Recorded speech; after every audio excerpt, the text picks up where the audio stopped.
Hello' everyone, good morning. কেনেকুৱা আছে আপোনালোকে? সকলো ভালে আছে? ময়ো ভালে আছোঁ। এয়া মৰ্ণিঙৰ ব্ৰেকফাষ্ট বনাবলৈ ৰেডি হৈছোঁ। ৰুটি, কাৰণ আমাৰ মৰ্ণিং ব্ৰেকফাষ্ট বেছিভাগ ৰুটিয়ে চলে। মোৰ ল'ৰা ছোৱালীকেইটা ৰুটি নহ'লে খাবই নোৱাৰে।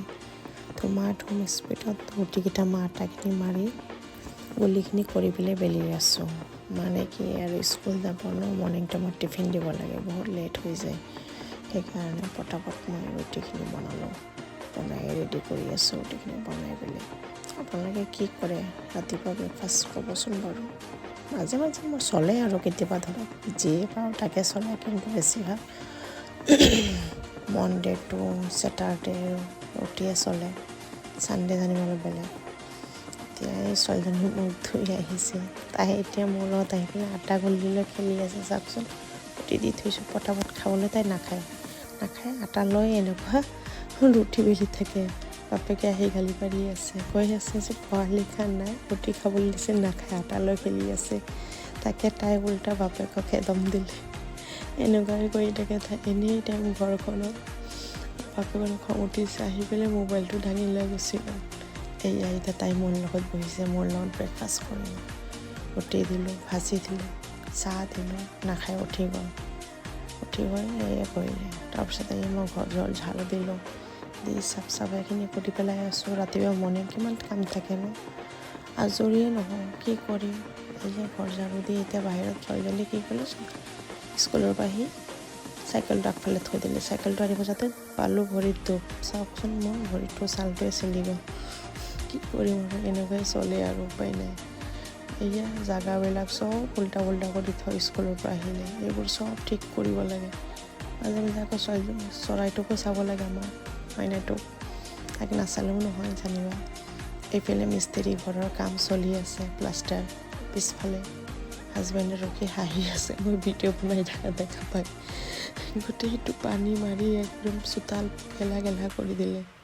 অৱস্থা নাই। গছ গছনি এইপিনে লগাইছোঁ, ভালে। মোক ঠেংগা দেখাই গ'ল হাজবেণ্ডে। মোৰ ছোৱালীজনী গা ধুই কাপোৰ মেলি আছিলে, আহি মোক ঠেংগা দেখাই।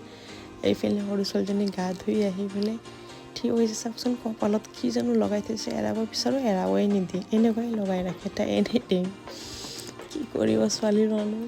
এইফালে ময়ো এতিয়া কাপোৰ কানি ৰেডি কৰিছোঁ গা ধুবলৈ। গা চা ধুই আহি কাপোৰখিনি মেলি দিলোঁ। কাপোৰখিনিয়ে মেলি দি আছোঁ আৰু কি কৰিব, ৰ'দেই নাই চোতালত, কাপোৰ শুকাই নাহে। আৰু ধুম গাটো ধুই আৰু মানে ৰেডি হৈ আছোঁ। মিস্ত্ৰীক ভাত দিব লাগে, মই এয়া ভাত পানী ৰেডি কৰিলোঁ। হাজবেণ্ড এডভান্সে বহিলে, তেওঁ বোলে বহুত ভোক লাগিছে। মিস্ত্ৰীহঁতক মাতি আছোঁ যে আহক খাই লওঁ। এয়া সিহঁতকো আহি পেলাই মই ভাত দিলোঁ, হাজবেণ্ডক ভাত দিলোঁ, দি পেলাই সিহঁতকো ভাতখিনি বাঢ়ি দিলোঁ। কাৰণ আমি আকৌ মিস্ত্ৰী বুলি নাভাবোঁ দেই, চবক সকলো সমান বুলি ভাবোঁ, একেলগে বহি খাওঁ। আমি যি খাওঁ সিহঁতক তাকেই দিওঁ। এনেকুৱা নহয় যে আমি ভাল খাওঁ বা সিহঁতক বেয়া দিওঁ, কেতিয়াও নহয়। যি খাম একেলগেই খাম বা সিহঁতকো সমানেই খাম, এনেকৈ আমাৰে চলে।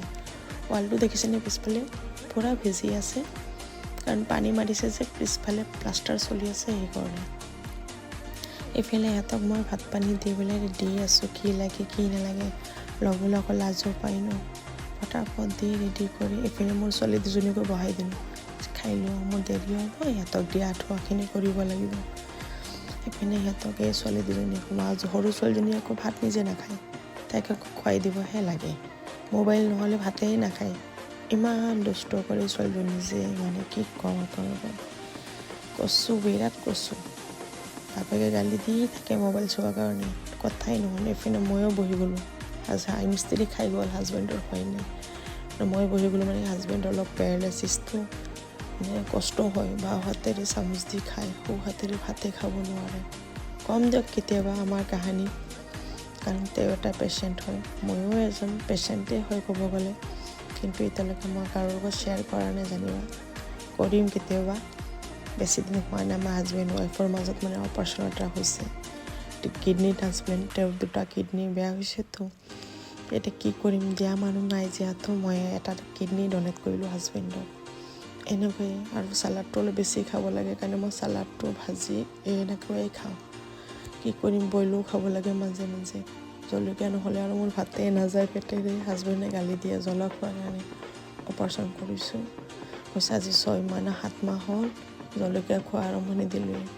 ভাত খাই উঠি আহি ৰুমত আহিলোঁ। ঠাণ্ডা দিন কি কৰিম, ৰ'দেই নপৰে, চুলি শুকাবলৈ জাগাই নাই।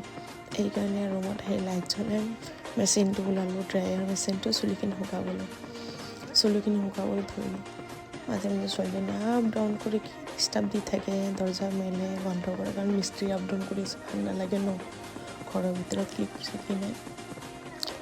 কেলে মই আৰু ফিনে ছোৱালীজনী কম্বল ল'লে শুবলৈ বিচনাত, চুলিখিনি শুকাই পেলাই মই সৰুজনীক মাতিয়ে আছিলোঁ। হাজবেণ্ডো আহিলোঁ মাজে মাজে, আকৌ কণী দি চুচি দিলোঁ চুলিখিনি আঁচুৰি পেলাই।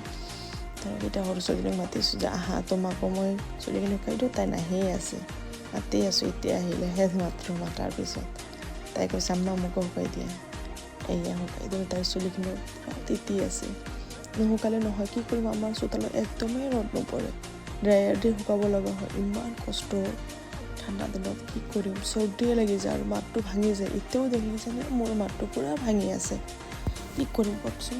মোৰ আকৌ ঠাণ্ডা দিনত এটাই প্ৰব্লেম, অলপমান পানীৰ কাম কৰিলে যেনিবা মোৰ চৰ্দি লাগি যায় আৰু মাতটো ভাঙি যায়। ডাঙৰজনীও কৈ আছে মা ময়ো চুলিখিনি শুকাওঁ, মাজৰ ছোৱালীজনী তাইও আহি শুকাই আছে। মই চুলিখিনি ইমান সৰে, চুলি কি ক'ম, সৰি একদম চুলি নোহোৱাই হৈ গ'ল মোৰ। ইমান দীঘল আছিল চুলি। এইপিনে আৰু মই ড্ৰায়াৰ খুলি চুলি ৰেডি কৰি থলোঁ আৰু কি কৰিম আৰু এতিয়া আৰু কাম বন শেষ, খাই বৈ আৰু এতিয়া ছোৱালীকেইজনীকো কৈ আছোঁ বিচনাত যোৱা হৈ থাকা। হাত ভৰি টানি ধৰি, আকৌ ঠাণ্ডা দিনত লোচন পানী নলগালে গা ধুই আহি সময়েই নহয় গা ধুই লগাবলৈ। এইপিনে ছোৱালী দুজনী বিচনাত, লগত ময়ো আহিলোঁ, আহি পেলাই দুজনীৰ লগত অলপ শুই আছোঁ। বাই চবেই একেলগে শুই থাকোঁ।